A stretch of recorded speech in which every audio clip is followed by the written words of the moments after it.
하나님 아버지 그 사랑과 은혜와 평안이 여러분 가정과 직장에 넘치기를 축원합니다.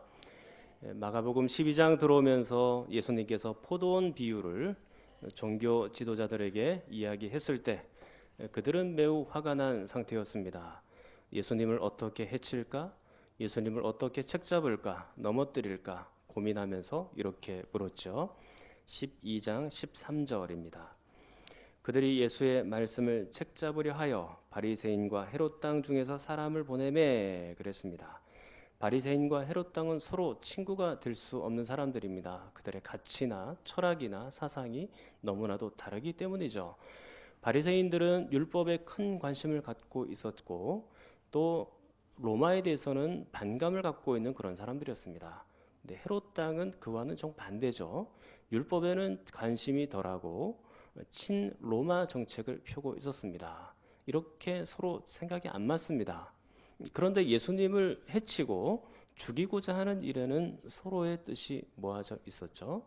서로 못된 일에는 서로 한 마음이 되어서 예수님을 해치고자 했던 것입니다. 바리새인 입장에서는 예수님이 자꾸 율법을 어기려고 하니까, 어긴다고 생각하니까 예수님을 죽이려고 했고, 또 헤롯 당원 입장에서는 자신의 기득권을 해치려고 생각한다고 했기 때문에 예수님을 죽이려 했던 것이죠. 그 두 그룹이 와서 예수님께 이렇게 묻습니다. 14절 와서 이르되 선생님이여 우리가 아노니 당신은 참되시고 아무도 꺼리는 일이 없으시니 이는 사람을 외모로 보지 않고 오직 진리로서 하나님의 도를 가르치심이니이다. 아첨하면서 말하는 거죠. 가이사에게 세금을 바치는 것이 옳으니까 옳지 아니하니까 그렇게 말합니다. 그러니까 로마 가이사 황제에게 세금을 바치는 것이 바르냐 그렇지 않느냐 묻고 있는 것이죠. 만약에 로마의 황제에게 세금을 바치라라고 하면 이스라엘의 반감을 살 것이 뻔합니다. 왜냐하면 로마의 식민지로 이스라엘 백성들은 있었고 세금을 바치고 낼 때마다 야 우리가 남들의 식민지가 되었구나 그런 안타까운 마음을 날마다 확인해야 되는 것이니까 세금을 바치라라고 하는 것은 고통스러운 일이었죠. 반면에 세금을 바치지 말아라 그런 것도 문제입니다. 그것은 로마의 당국에 예수님을 신고하고 고소하여 예수님을 체포토록 할 수 있는 일이었기 때문이죠. 이렇게도 대답할 수 없고 저렇게도 대답할 수 없는 일 중에 예수님께서 이렇게 말씀을 하십니다. 자, 17절 말씀. 자, 같이 읽겠습니다.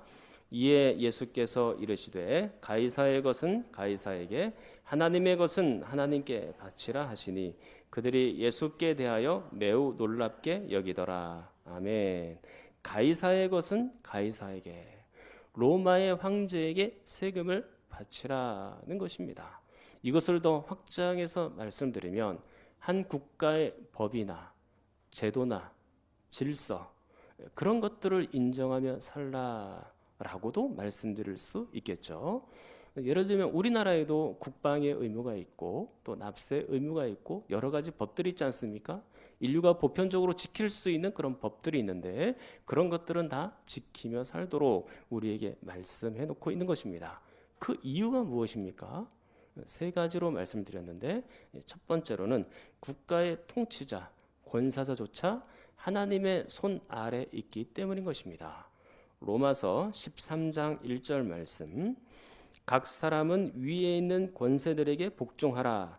권세는 하나님으로부터 나지 않음이 없나니 그렇게 말씀하고 있죠. 그러니까 원리적으로 보면 세상의 권세, 통치자도 하나님께서 주신 것이다 그렇게 말씀하고 있는 것입니다. 두 번째, 국가의 법에 순종해야 되는 이유가 뭐냐? 다른 사람들의 빛이 되기 위해서죠. 베드로전서 2장 16절 너희는 자유가 있으나 그 자유로 악을 가리는 데 쓰지 말고 오직 하나님의 종과 같이 하라라고 되어 있습니다. 성도들은 자유자이지만 그 자유를 가지고 방종하거나 국가의 법이나 질서를 허물어뜨리는 그런 사람들이 아닙니다. 오히려 다른 사람들에게 모범을 보이고 그들에게 빛으로 나타나서 또 인류가 윤리적으로 보편적으로 할 수 있는 그런 모든 법들을 다 지켜나가야 되는 것이죠. 세 번째, 국가의 법과 지도에 순종해야 되는 이유가 무엇인가? 우리의 신앙생활을 위해서 그런 것입니다. 디모데전서 2장 2절 말씀. 임금들과 높은 지위에 있는 모든 사람을 위하여 하라, 기도하라는 말입니다. 이는 우리가 모든 경건과 단정함으로 고요하고 평안한 생활을 하려 함이라, 그렇게 말씀합니다. 우리의 신앙생활이 평화롭도록 나라를 위해서 기도도 해야 되고 그 모든 제도에 순종해야 될 것을 우리에게 말씀해 놓고 있는 겁니다.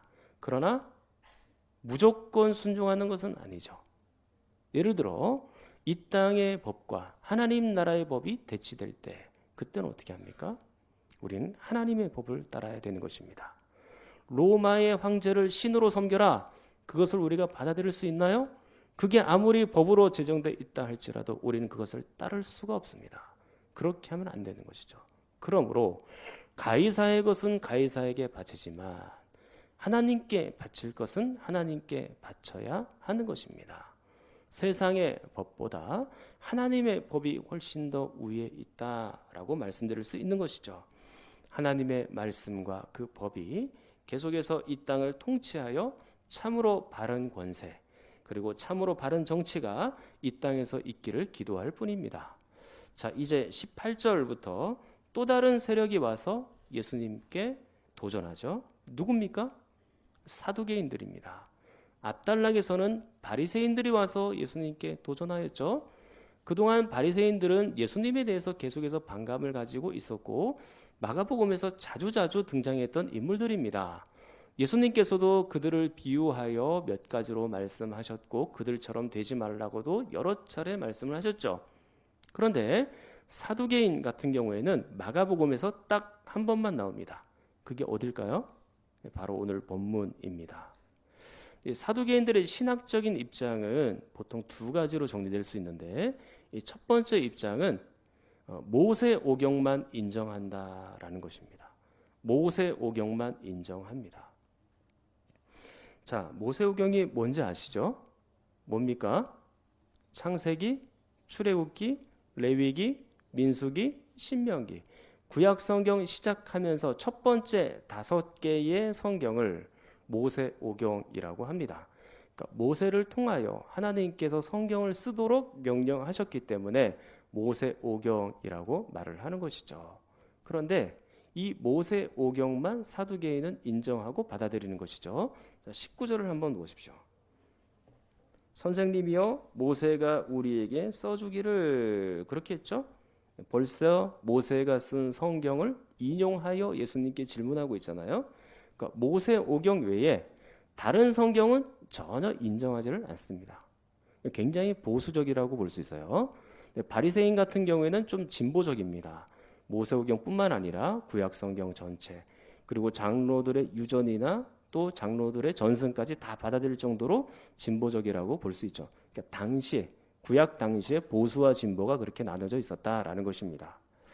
자, 이제 두 번째 사두개인들의 신학적인 입장은 18절 보시니까 이들은 부활을 믿지를 않았습니다. 사도행전 23장 8절에도 이렇게 되어 있습니다. 이는 사두개인은 부활도 없고 천사도 없고 영도 없다 하고 바리새인은 다 있다 함이라, 그렇게 되어 있습니다. 그러니까 바리새인과 사두개인의 신학적인 입장이 완전히 다르죠. 근데 예수님을 힘들게 하는 일에는 서로 힘을 합치고 있습니다. 자, 아무튼 이 사두개인들이 왜 부활을 믿지 않았을까요? 그 이유가 뭘까요? 간단합니다. 모세 오경에 부활이 없다고 믿기 때문이죠. 자, 진짜 모세 오경에 부활이 없을까요? 자, 그것은 이제 좀 이따 한번 같이 살펴보도록 하겠습니다. 자, 이런 사두개인들이 예수님께 와서 도전적으로 묻고 있는 것이죠. 자, 19절로 23절 말씀. 자, 제가 여러분들에게 설명을 드리지 않을 테니까요. 자, 이 말씀을 쭉 여러분들이 같이 읽으면서 그냥 바로 이해하시면 좋겠습니다. 같이 읽겠습니다. 선생님이여 모세가 우리에게 써주기를 어떤 사람의 형이 자식이 없이 아내를 두고 죽으면 그 동생이 그 아내를 취하여 형을 위하여 상속자를 세울지니라 하였나이다. 칠형제가 있었는데 마지가 아내를 취하였다가 상속자가 없이 죽고 둘째도 그 여자를 취하였다가 상속자가 없이 죽고 셋째도 그렇게 하여 일곱이 다 상속자가 없었고 최후의 여자도 죽었나이다. 일곱 사람이 다 그를 아내로 취하였으니 부활 때 곧 그들이 살아날 때에 그 중에 누구의 아내가 되리까? 그렇게 물었습니다. 그러니까 부활을 믿지 않는 사두개인들이 부활에 관하여서 예수님께 질문한다는 것이 사실은 굉장히 웃긴 내용입니다. 그런데도 불구하고 사두개인들은 부활에 대해서 질문하고 있는 것이죠. 성경의 이러한 제도를 수혼제도 또는 수혼법 그렇게 얘기를 합니다. 오늘날의 이 수혼법은 참 우리가 받아들이기 어렵고 이해하기 힘든 것이지만 구약의 이스라엘 백성들에게 이 수혼법은 매우 중요한 제도였습니다. 그래서 이 수혼법은 가문의 대를 잇고 재산을 보존하고 형수가 죽으면 과부가 되니까 그 형수를 보호하는 그런 법이었다라는 점입니다. 자, 사두개인들은 모세 오경만 믿는다 그랬잖아요. 그래서 19절에 보니까 이 수혼법도 모세 오경에 이미 나와 있습니다. 자, 신명기 25장 5절 6절 말씀. 형제들이 함께 사는데 그중 하나가 죽고 아들이 없거든 그 죽은 자의 아내는 나가서 타인에게 시집가지 말 것이요 그의 남편의 형제가 그에게로 들어가서 그를 맞이하여 아내로 삼아 그의 남편의 형제된 의무를 그에게 다 행할 것이요 그 여인이 낳은 첫 아들이 그 죽은 형제의 이름을 잊게 하여 그 이름이 이스라엘 중에서 끊어지지 않게 할 것이니라. 그렇죠. 모세 오경에도 보니까 수혼법이 나와 있고 사두개인들은 이 수혼법을 좀 더 과장하여 7명의 형제를 등장시켜서 예수님을 곤란하게 만들려고 한 겁니다. 자, 예수님은 이들의 불순한 의도를 다 아시고 계셨지만 그들의 무지와 교만을 타파하기 위하여 몇 가지 대답을 하십니다. 그 첫 번째 대답이 24절에 나옵니다. 자, 24절 자, 한번 읽겠습니다. 시작. 예수께서 이르시되 너희가 성경도 하나님의 능력도 알지 못함으로 오해함이 아니냐라고 말씀합니다. 그러니까 사두개인들은 성경을 알지 못하고 더더군다나 성경을 이해하지도 못한다. 예수님께서 그들의 잘못을 지적하고 있는 것이죠. 특히 모세오경을 그들이 인정하고 믿는다 하였으나 실상은 그들이 모세오경을 모르는 겁니다. 자신들은 모세오경을 잘 안다고 생각했죠. 그리고 그것을 줄줄 암송하고 외우고 하니까 자기들은 잘 안다고 생각했지만 해석이 틀린 겁니다. 성경을 오해한 것입니다. 그러니까 바르게 읽고 그리고 바르게 설교를 듣고 바르게 해석하는 일은 매우 중요하다라는 점이죠. 자, 여러분들에게 한번 여쭙겠습니다. 모세오경에는 부활에 관한 내용이 있을까요? 없을까요? 사두개인들 같은 경우에는 모세오경에 부활이 없다고 생각했죠. 결론적으로 말씀드리면 부활의 모세오경에도 있습니다. 자, 예수님이 26절, 27절에 직접 이렇게 말씀을 하십니다. 자, 26절, 27절 같이 읽겠습니다. 죽은 자가 살아난다는 것을 말할진대 너희가 모세의 책 중 가시나무 떨기에 관한 글에 하나님께서 모세에게 이르시되 나는 아브라함의 하나님이요 이삭의 하나님이요 야곱의 하나님이로라 하신 말씀을 읽어보지 못하였느냐. 하나님은 죽은 자의 하나님이 아니요 산 자의 하나님이시라. 너희가 크게 오해하였도다 하시니라. 자, 26절 잘 보십시오. 죽은 자가 살아난다는 것을 말할진대 이것은 부활에 대해서죠. 너희가 모세의 책 중에서 그렇게 되어 있습니다. 그러니까 사도계인들이 그렇게 신봉하는 모세오경 안에도 뭐가 있다고요? 부활에 관한 내용이 있다라는 것입니다. 자, 모세오경 중에 출애굽기가 있습니다. 출애굽기에 이 부활에 관한 내용이 있습니다. 출애굽기 3장 6절이죠. 자, 3장 6절.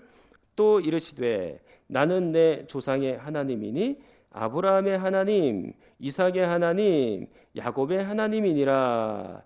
자, 이 말씀을 그대로 인용하여 오늘 26절에 예수님이 말씀하고 있는 것입니다. 자, 이것을 보면 이것이 부활인 줄 아시겠습니까? 자, 근데 27절을 한번 보십시오. 27절. 하나님은 죽은 자의 하나님이 아니요 산 자의 하나님이시라. 너희가 크게 오해하였도다 하시니라. 자, 언뜻 보면 26절과 27절 이 말씀이 어떻게 부활과 연관이 되는 것일까? 그렇게 생각할 수 있겠죠. 그런데 여러분들은 여기서 주목해야 될 것이 있는데 동사의 시제입니다. 그러니까 아브라함의 하나님이었다, 이삭의 하나님이었다, 야곱의 하나님이었다, 그렇게 과거형으로 표현했나요? 그렇게 하지 않았죠? 현재형으로 표현되어 있죠. 동사가 어떻게 되어 있습니까? 나는 아브라함의 하나님이다. 그리고 이삭의 하나님이다. 야곱의 하나님이다 라고 현재형으로 표현이 되어 있어요. 물론 이 마가복음에서 원문으로 보면 여기는 동사가 나타나지 않는데요. 이 마태복음 평행본문의 22장 32절에 보면 그 원문에 보면 거기에는 동사가 나타나 있습니다.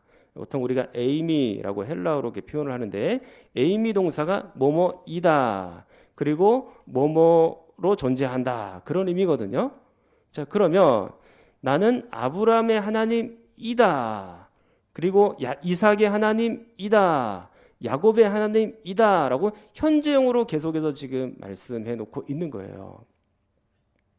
자, 이제부터 또 중요합니다. 자, 정리를 해서 여러분들에게 결론적으로 말씀을 드릴게요.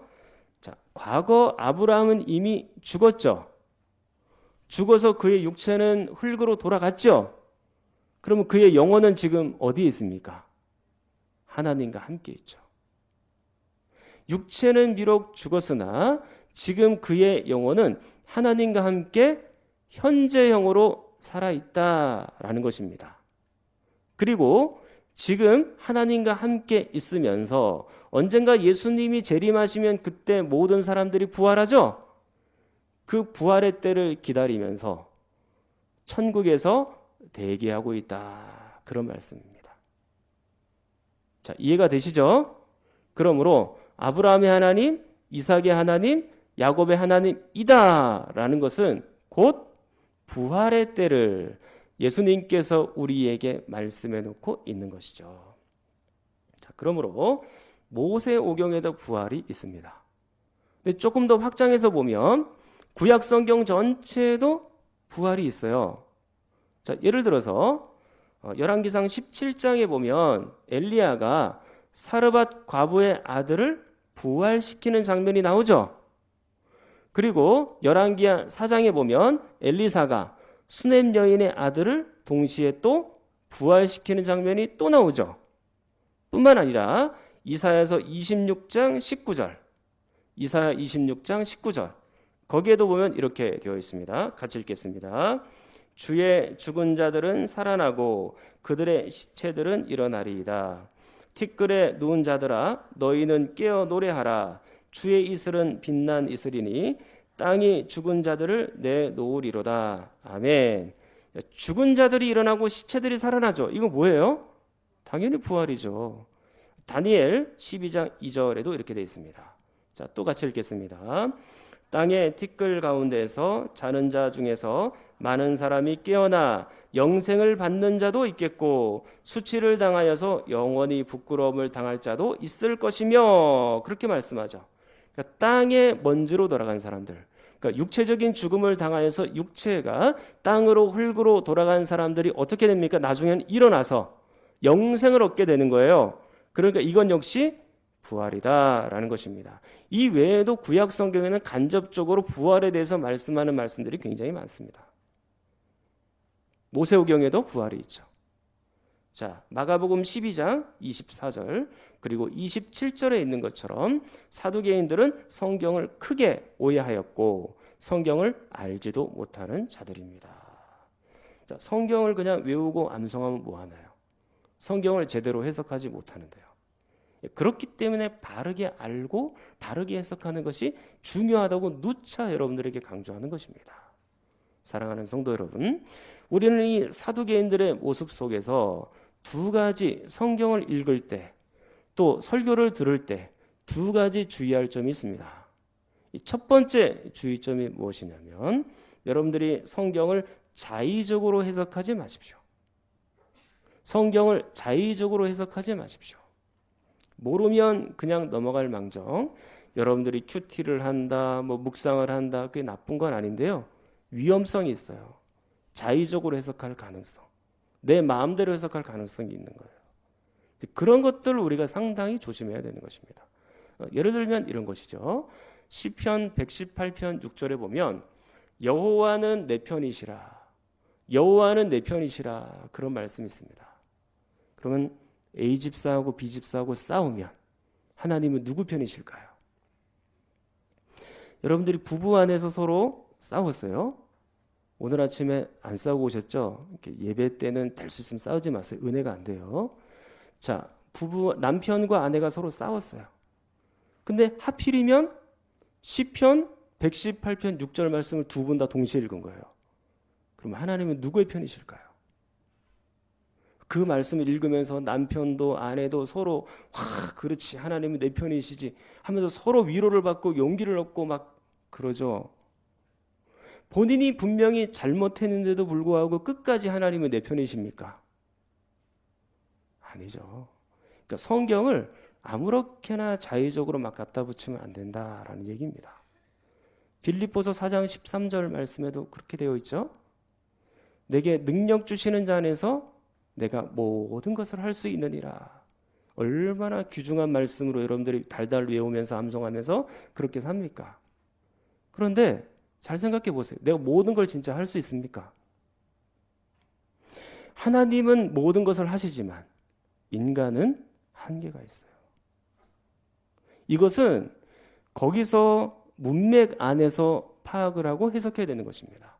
그 바로 윗절 빌립보 4장 12절 말씀에 보면 내가 모든 풍부에도 궁핍에도 배부름에도 배고픔에도 이 모든 환경과 처절을 다 뛰어넘고 이길 수 있는 힘과 능력이 이미 나에게 있다라는 말씀으로 13절 말씀이 주어진 거예요. 그러니까 이것을 오해해서 뭔가 뜻대로 내 생각대로 이루어지지 않으면 야, 하나님 말씀 틀렸다, 그렇게 하면 안 되는 것이죠.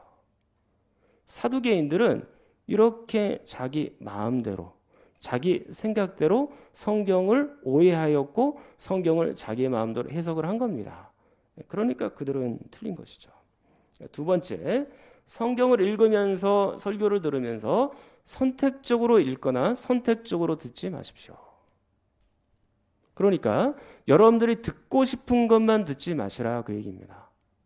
여러분들이 믿고 싶은 것만 믿지 마십시오.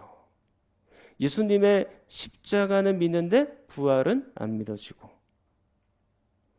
우리가 예수님의 교훈은 받아들이지만 예수님의 기적은 받아들이지 않고, 하나님의 평안과 복이 관한 설교가 이어지면 너무 감사하고 좋지만 하나님의 진노의 설교를 하면 반감을 가지고 싫어하고, 그렇게 선택적으로 믿으면 안 된다, 그 얘기입니다. 모든 것들을 다 믿고 모든 것들을 다 믿음으로 받아들여야 돼요. 그렇지 않으면 여러분들은 사두개인들과 똑같은 것입니다. 사두개인들도 선택적으로 믿었죠. 뭐만 받아들였어요? 모세오경만 받아들였잖아요. 그게 아닙니다. 모세오경뿐만 아니라 구약성경 39권 전체, 그리고 신약성경 27권 전체, 66권 전체를 하나님의 말씀으로 우리가 받아들여야 되는 것이에요. 선택적으로 받아들이면 안 됩니다. 자, 이제 두 번째, 사두개인의 질문에 대한 예수님의 두 번째 답변이, 자, 24절 한 번 더 읽을게요. 자, 24절 시작. 예수께서 이르시되 너희가 성경도 하나님의 능력도 알지 못함으로 오해함이 아니냐. 두 번째 대답은 너희가 하나님의 능력을 알지도 못하고 하나님의 능력을 오해하였다라는 점입니다. 한번 생각해 보십시오. 사두개인들은 모세오경은 믿는다 그랬죠. 그럼 모세오경의 가장 첫 번째 성경이 뭐예요? 창세기입니다. 그러면 창세기만 읽어도 하나님의 능력이 얼마나 큰지를 알 수 있습니다. 창세기 1장 1절에는 어떻게 되어 있나요? 태초에 하나님이 천지를 창조하시니라 그렇게 말씀하고 있죠. 온 우주를 만드시고 또 은하수와 또 해와 달과 별과 또 우리 지구를 만드셨다라고 성경은 분명히 그렇게 기록이 되어 있습니다. 그러면 잘 생각해 보세요. 하나님의 능력이 이렇게 크신데 죽은 사람 한 명 못 일으켜 세우겠습니까? 죽은 사람을 부활시키지 못하시겠습니까? 창조의 하나님이신데요. 당연히 창조하신 하나님은 부활도 가능하게 하시는 거예요. 하나님의 능력을 오해하여 하나님의 능력을 자기의 이성과 자기의 지식에 가두려고 해서는 안 되는 것입니다. 지금 이 사두개인들은 하나님의 능력을 오해하여 하나님의 능력대로 믿지 않고 있는 것이죠.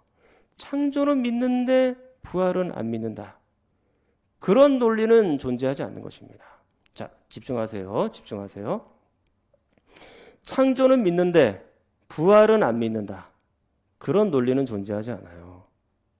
창조와 부활은 믿는데 예수님이 물 위로 걸어가신 것은 못 믿겠습니다.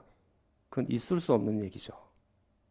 창조와 부활은 믿는데 예수님이 나병 환자를 말씀으로 치유하신 것 그건 난 못 믿겠다. 그런 논리는 존재하지 않습니다. 창조와 부활이 얼마나 엄청난 능력이에요. 만약에 그렇게 말하는 사람들이 있다면 그건 사두개인처럼 성경을 믿는 사람들이에요. 그렇게 하면 안 되는 것이죠. 하나님은 어떤 분이십니까? 전능하신 분이세요. 못할 일이 전혀 없으신 분입니다. 하나님은 창조도 가능하시고 부활도 가능하시고 모든 병자들을 말씀 한마디로 고칠 수 있는 분이고 하나님의 능력으로 예수님과 함께 모든 일들을 하실 수 있는 분입니다. 하나님의 능력을 낮게 보지 마십시오. 우리 인간의 이성으로 판단하지 마십시오. 예를 한번 제가 들어볼게요. 제가 하루살이를 막 날아다니는 하루살이를 탁 손가락으로 잡아가지고 하루살이에게 딱 대화를 했습니다. 얘기를 했습니다. 얘기를 하니까 이 하루살이가 제 얘기를 알아들을까요? 못 알아듣겠죠. 그러니까 하나님께서 우리에게 성경을 주실 때 인간이 이해할 수 있는 언어로 주신 거예요. 하나님의 언어로 얘기하면 인간이 아무도 알아들을 자가 없기 때문에 인간이 알아들을 수 있는 수준만큼 해서 이 성경을 우리에게 써놓은 겁니다. 자, 어쨌든 하루살이가 얘기를 알아들을 수 있다 치고 제가 이 하루살이에게 얘기를 했습니다. 하루살이야, 인간은 80년을 살아. 29,200일이야. 하루살이가 뭐라 그러겠어요? 저는 하루인데요. 이튿날이 있습니까? 그의 인생은 하루가 24시간의 전체예요. 그래서 제가 하루살이에게 한 번 더 얘기를 했습니다. 하루살이야, 너 얼마 전에 뉴스 봤니? 보이저 2호가 성간 우주를 통과했다고 하더라. 성간 우주가 뭐예요? 보이저 2호가 뭐예요? 예, 우리 중에도 모르는 사람이 있을 수 있죠. 근데 하루살이는 보이저 2호, 성간 우주 이런 거 몰라요. 보이저 2호를 인공위성을 어떻게 그렇게 인간이 만들었지 모릅니다. 도무지 상상할 수 없는 거야. 자, 그럼 수준을 낮추어서. 너 혹시 그 스마트폰 한번 해봤니? 스마트폰이 뭐예요? 저는 그걸 잘 모르는데요. 수준을 더 낮춰서 너 된장찌개 끓여봤니? 그럼 된장찌개 끓일 때 어떻게 해요? 파도 넣고 고구마 송송 썰어가지고 고구마도 넣고 고구마는 안 넣죠. 예, 감자를 넣죠. 예, 음식을 할 줄 몰라가지고요 제가. 근데 그 감자 쪼가리, 파 쪼가리 그거 여러분들 하루살이가 들고 나를 수 있습니까? 못 나르죠. 근데 우리는 파, 고구마는 아주 쉽게 탁 담을 수 있어요. 그러면 우리 그 하루살이를 보면서 우리는 뭐라고 생각하겠어요? 아유, 저 바보들. 사람도 이해 못하고 사람의 능력이 얼마나 큰지도 알지 못하는 저 바보들. 그렇게 생각하지 않겠어요? 마찬가지입니다. 우리 역시 하나님의 능력을 알지도 못하고 하나님의 능력이 얼마나 크신지, 얼마나 위대하신지를 모르면 바보입니다. 인간의 짧은 이성으로는 그 하나님의 능력을 다 이해하지 못합니다.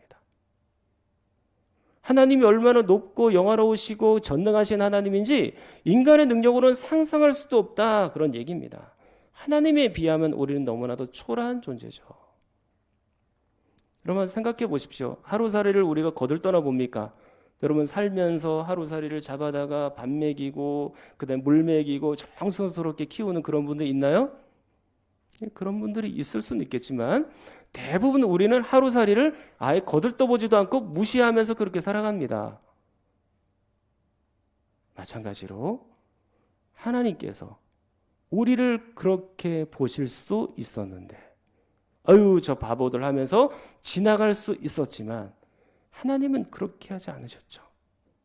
우리가 무지하고 우리가 연약하고 우리가 하나님을 제대로 깨닫지 못하는데도 불구하고 하나님께서 우리를 구원해 주신 거예요.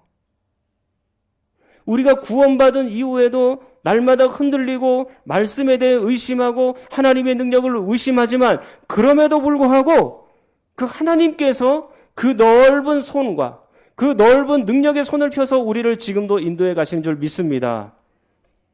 우리가 하루살이를 볼 때는 치 하면서 흠칫 뿡 그들을 완전히 무시하고 거들떠보지도 않지만 하나님은 절대로 우리를 그렇게 보지 않으세요. 우리와 하루살이의 사이, 하나님과 우리 사이의 사이는 너무나도 큰 간격이 있는 것이죠. 그럼에도 불구하고 하나님은 절대로 우리를 버려두지 않으시고 하나님의 그 능력으로 안아주시고 그 능력으로 지금도 우리를 이끌어 가시는 것이죠. 사두개인들은 그 하나님의 능력도 알지 못하고 하나님의 능력도 오해했다라고 말씀하고 있는 겁니다. 자, 이제 세 번째 사두개인들의 대답에 대하여 얘기에 대하여 예수님은 이렇게 대답합니다. 25절. 자, 25절 같이 읽겠습니다. 사람이 죽은 자 가운데서 살아날 때에는 장가도 아니 가고 시집도 아니 가고 하늘에 있는 천사들과 같으니라. 아멘. 이것은 아주 간단하게 설명을 드리도록 하겠습니다. 예수님께서 재림하실 때는 모든 사람들이 부활하지 않습니까? 그 부활의 때에는 결혼 제도가 있을까요? 없을까요? 없습니다. 천사들은 남녀 구분이 없기 때문에 그들은 서로 결혼하거나 장가가거나 시집가지 않습니다. 마찬가지로 우리도 부활의 때에는 장가가거나 시집가거나 결혼 제도 자체가 없는 거예요. 우리가 이 지상에 있는 동안에는 내 남편, 내 자식, 내 아내 그렇게 표현할지 몰라도 천상교회에서는 그렇지 않습니다. 천상교회에서는 모든 성도들이 한 가족이에요. 이 지상에 있는 교회들은요, 그 천상교회를 미리 보여주는 상징적인 곳과 같은 곳입니다. 비록 우리 이 지상에 있는 교회가 완벽하진 않죠. 서로 조금씩 미움도 있고 또 서로 아쉬움도 있고 다툼도 있고 그렇기는 하지만 그럼에도 불구하고 이 지상에 있는 교회들부터 우리가 한 가족이라는 것은 변함없는 사실입니다. 그러므로 부활의 때에는 결혼제도가 없습니까? 수혼법이 있을까요? 없을까요? 당연히 없죠. 그 대답을 사두개인들에게 한 겁니다. 자, 이제 말씀을 정리하겠습니다. 예수님의 세 가지 대답 기억하시죠? 첫 번째로는 너희가 성경을 알지도 못하고 오해했다. 두 번째 대답은요, 너희가 하나님의 능력을 알지도 못하고 오해하였다. 세 번째 대답은요, 부활의 때에는 결혼 제도도 없고 수혼 제도도 없다. 그렇게 말씀을 하셨죠. 자, 이제 여러분들에게 한 가지 질문을 하겠습니다. 여러분들은 나를 위하여 예수님이 십자가에서 죽으셨고 3일 만에 부활하셨다라는 사실을 믿으십니까? 여러분들은 예수 그리스도께서 재림하실 때 여러분들이 혹시 육체가 흙으로 돌아갔다 할지라도 그 영혼과 하나로 합쳐져서 부활하게 될 것을 믿으십니까? 예, 그러면 됐습니다. 그러면 됐습니다. 저는 여러분들이 그냥 오늘 설교에 대한 정보만 듣고 가는 사람들이 아니라 부활을 믿고 돌아가는 사람들이 되기를 바랍니다. 정말 믿으셔야 됩니다. 자, 우리 성도들의 모든 환경이나 처지나 또 여러분들의 질병이나 또 어떤 분들은 그 가운데서 죽음으로 가는 사람들도 있죠. 그 성도들의 죽음을 보면서 제가 날마다 여러분들을 향하여 느끼는 감정이 뭔지 아십니까? 이들이 진짜 예수님의 십자가와 부활을 믿었을까? 이들이 진짜 예수 그리스도를 믿고 구원 얻는 백성이 되었을까? 저들이 정말로 나와 함께 천국 갈 백성이 되었을까? 난 여러분들이 불신자로 남아있지 않기를 바랍니다. 이 생각만 하면 저는 막 가슴이 타들어가요. 어떤 때는 밤에 잠도 잘 안 옵니다. 함께 신앙생활하는 여러분들이 예수 그리스도를 믿지 않고 우리가 다 죽음으로 끌려간다면 그건 견딜 수 없는 고통이에요. 사랑하는 성도 여러분, 저는 여러분들이 사두개인처럼 부활을 부인하고 믿지도 않는 사람들이 아니라 진짜 예수님의 십자가 부활을 믿고 참된 하나님의 거룩한 백성이 되며 함께 천국 가는 백성 되기를 간절히 축원합니다. 한번 통성으로 기도하겠습니다. 하나님 아버지, 우리가 성경도 하나님의 능력도 알지 못하고 의심하는 자가 되지 않도록 도와주옵소서. 이 성경 66권 전체 말씀과 교훈이 믿어지게 하여 주옵소서. 부활도 믿게 하시고 창조도 믿게 하시고 예수 그리스도의 비상섭리도 믿게 하시고 하나님의 권능도 믿는 저희들 되기를 원합니다. 그래서 우리 모든 성도들이 천국에서 살게 하시고 어리석은 사두개인처럼 둔한 사두개인처럼 우리의 영혼을 흔들어 깨워주셔서 우리가 바른 믿음을 가지고 살아갈 수 있도록 도와주옵소서. 또 몸이 아픈 분들을 위해서도 함께 기도합니다.